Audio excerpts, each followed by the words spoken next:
Now, all of these parts of the brains are essential, and many of them are implicated in interesting psychological processes, but where the action is the cortex. Isn't this beautiful?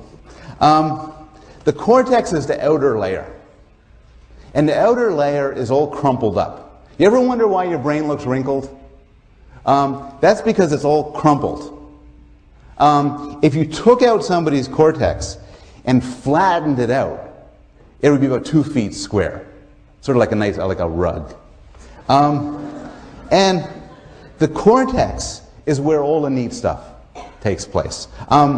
Fish don't have any of it, so no offense to fish, but I think that fish don't have much of a mental life.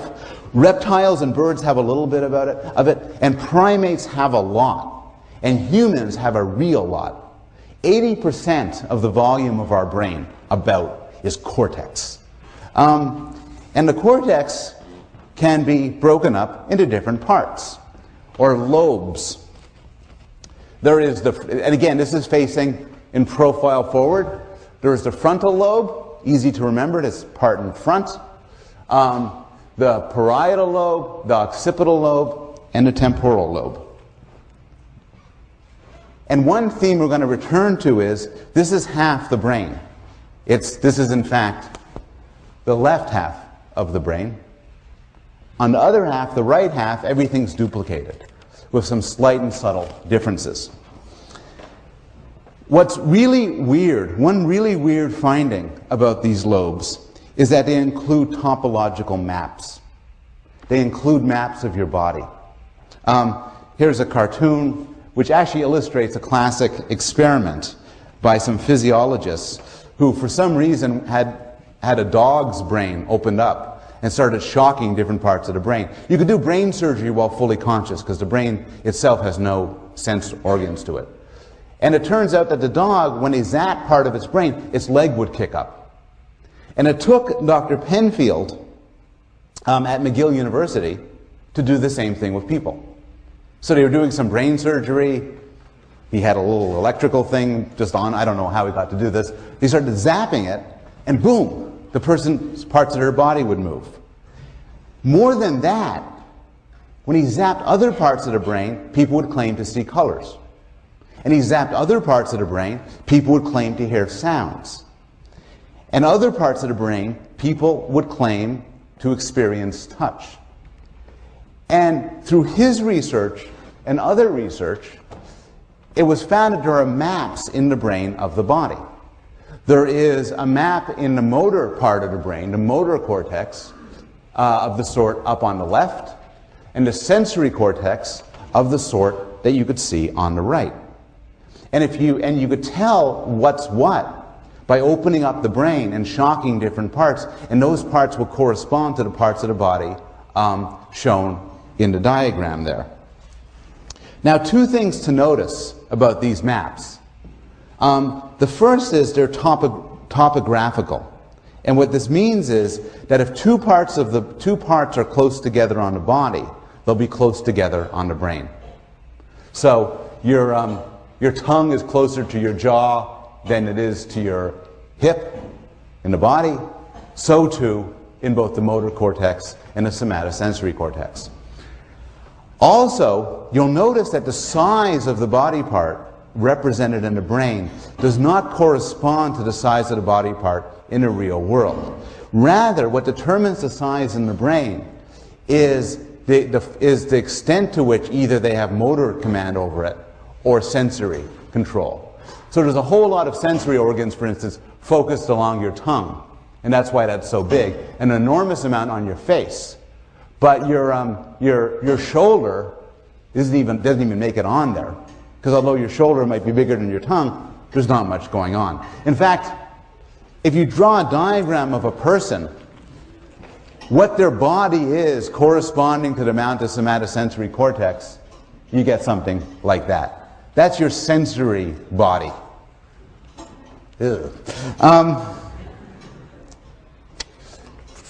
Now, so you have these maps in your head. But the thing to realize is, and these maps are part of your cortex, but the things to realize is that's an important part of what goes on in your brain. But less than 1/4 of the cortex contains these maps, or projection areas. The rest is involved in language and reasoning and moral thought, and so on.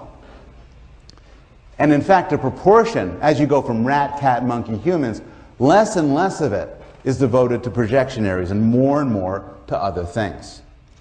So, how do we figure out what the other parts of the brain do? Well, there's all sorts of methods. Typically, these are recent imaging methods like CAT scan and PET scan and fMRI, which, as I said before, show parts of your brain at work. If you want to know which part of your brain is responsible for language, you could put somebody into a scanner and have them exposed to language or do a linguistic task or talk or something, and then see what parts of their brain are active. Another way to explore what the brain does is to consider what happens to people when very bad things happen to their brain. And these bad things could happen through lesions, through tumors, through strokes, through injury. For the most part, neuropsychologists don't like helmet laws. Neuropsychologists love when motorcyclists drive without helmets, because through their horrible accidents, we gain great insights into how the brain works. And the logic is, if you find somebody, crudely, if you find somebody with damage to this part of the brain, right here, and that person can't recognize faces, for instance, there's some reason to believe that this part of the brain is related to face recognition. And so through the study of brain damage and the study of we can gain some understanding of what different parts of the brain do. And so people study brain damage that implicates motor control, such as apraxia. And what's interesting about apraxia is it's not paralysis. Somebody with apraxia can do simple movements just fine, but they can't coordinate their movements. They can't do something like wave goodbye or light a cigarette. There's agnosia. And agnosia is a disorder which isn't blindness, because the person could still see perfectly well. Their eyes are intact. But rather, what happens in agnosia is they lose the ability to recognize certain things. Sometimes this is described as psychic blindness. And so they may get visual agnosia and lose the ability to recognize objects. They may get prosopagnosia and lose the ability to recognize faces. There are disorders of sensory neglect, some famous disorders.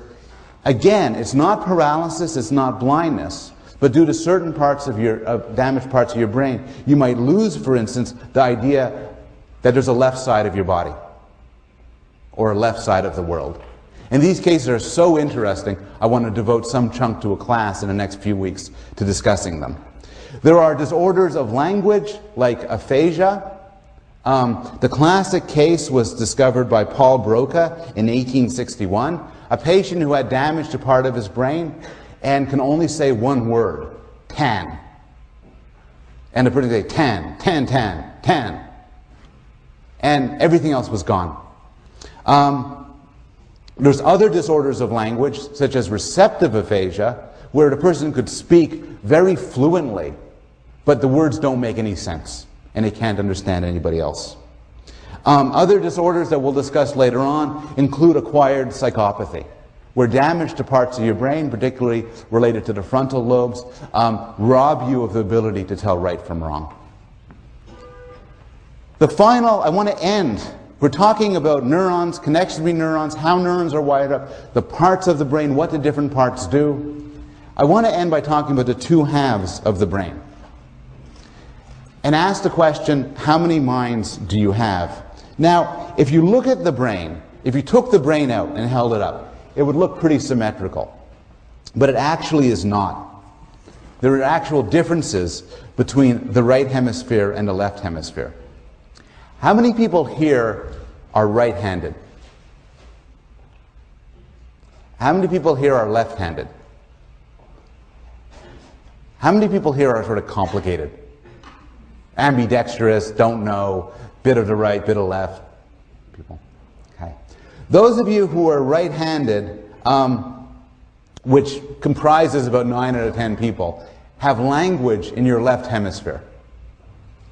And in fact, we're going to be talking about right-handed people, for the most part, making generalizations in what I'll talk about now. Those of you who are left-handed are more complicated. Some of you have language in your right hemisphere, some in your left hemisphere, some God knows where. It's complicated. Now, the idea is that some things are duplicated. So if you were to lose half your brain, the other half can actually do a lot. But some things are more prevalent and more powerful in one part of the brain than the other. And I want to show you a brief film clip from Scientific American that illustrates the differences between the hemispheres. But before doing that, I want to provide some introductory facts. Some functions are lateralized, so typically language in the left. Again, this is a right-handed centric thing. But if you're right-handed, language in the left, math and music on the right. There's a crossover. And this is important when we think about the studies that will follow. But the crossover is that everything you see in the left visual field goes to the right side of your brain. Everything in the right visual field goes to the left side of the brain. And similarly, there's a crossover in action. So your right hemisphere controls the left side of the body. Your left hemisphere controls the right side of the body. Now, finally, the two halves are connected. They're connected by this huge web called the corpus callosum. And I'm just going to skip this because the movie illustration will go through some of this.